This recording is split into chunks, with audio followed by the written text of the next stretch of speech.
सूरत के मोटा वराछा में कारगिल विजय दिवस मनाया गया। सुदामा चैरिटेबल ट्रस्ट ने एक प्रोग्राम ऑर्गेनाइज किया। डिप्टी चीफ मिनिस्टर के साथ हेल्थ मिनिस्टर प्रफुल्ल पानसरिया और सोशल लीडर्स प्रोग्राम में मौजूद थे। डिप्टी चीफ मिनिस्टर हर्ष सांघवी ने 100 फीट का तिरंगा झंडा फहराया। सरदार वल्लभ भाई पटेल की एक मूर्ति का भी अनावरण किया गया। डिप्टी चीफ मिनिस्टर हर्ष सांघवी का संबोधन, कारगिल विजय दिवस कोई आम दिन नहीं है।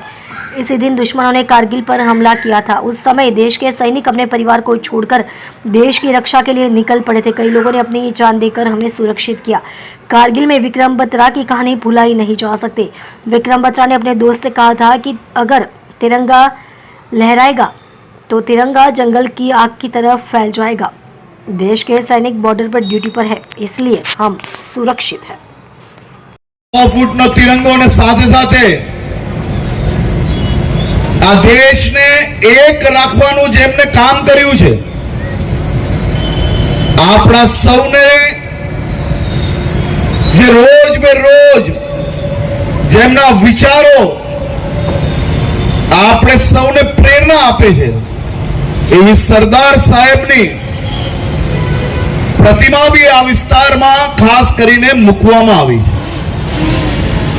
આ બેવ તિરંગો અને સરદાર સાહેબની પ્રતિમા આ વહેલી સવારે દીકરા દીકરી જ્યારે ઘરેથી શાળા તરફ જતા હશે અને તમામ લોકો જે આ વિસ્તારમાંથી પસાર થતા હશે, એ સૌ લોકો માટે દેશભક્તિનો અને કઈ રીતે દેશને એક રાખી શકાય તે માટેની પ્રેરણા જીવનભર અહીંયાથી મળતી રહેશે। તે બદલ બી હું સુદામા ચેરિટેબલ ટ્રસ્ટના સૌ સભ્યોને ખૂબ ખૂબ અભિનંદન આપું છું। કારગિલ વિજય દિવસ આ કોઈ સામાન્ય દિવસ નથી। હું યાદ કરવા માંગુ છું આજના આ દિવસે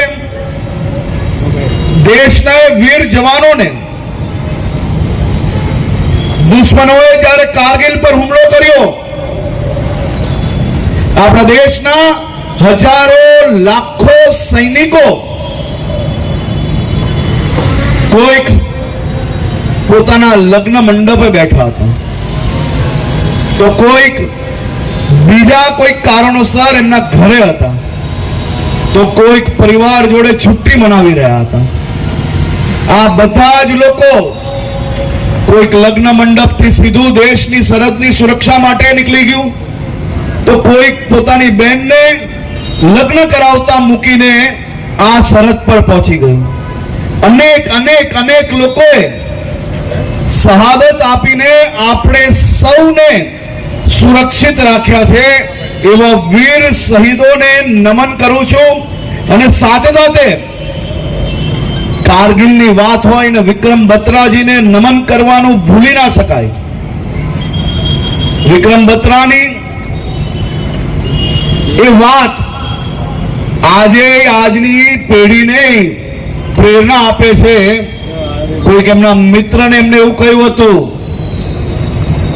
या तो तिरंगा लहरा के आऊंगा या तो तिरंगा में लपट के आऊंगा। आ बात विक्रम बत्राए एमना मित्रने कारगिल युद्ध दरमियान કહ્યું હતું। આવા આવા દેશભક્ત જ્યારે દેશમાં હોય ત્યારે આપણે સૌ અહીંયા બેઠેલા સામાન્ય નાગરિક જે શાંતિથી જીવી શકે છે ને, તેનું સૌથી મોટું કારણ સરહદ સુરક્ષિત રાખવા માટે આપણી બીએસએફ, આર્મી, નેવી, એરફોર્સ, દરેક રાજ્યની પોલીસો આ બધા સાથે મળીને કામ કરે છે। ત્યારે આપણે સૌ લોકો આઝાદીથી આપણું જીવન જીવી શકીએ છીએ। એવી તમામ ફોર્સિસના જવાનોને હું બે હાથ જોડીને વંદન કરીને મારા સુરત શહેરના સૌ નાગરિકો વતી ખૂબ ખૂબ આભાર માનું છું। અને સુદામા ચેરિટેબલ ટ્રસ્ટના મારા સૌ સાથીઓનો શહેરીજનો વતી ખૂબ ખૂબ આભાર।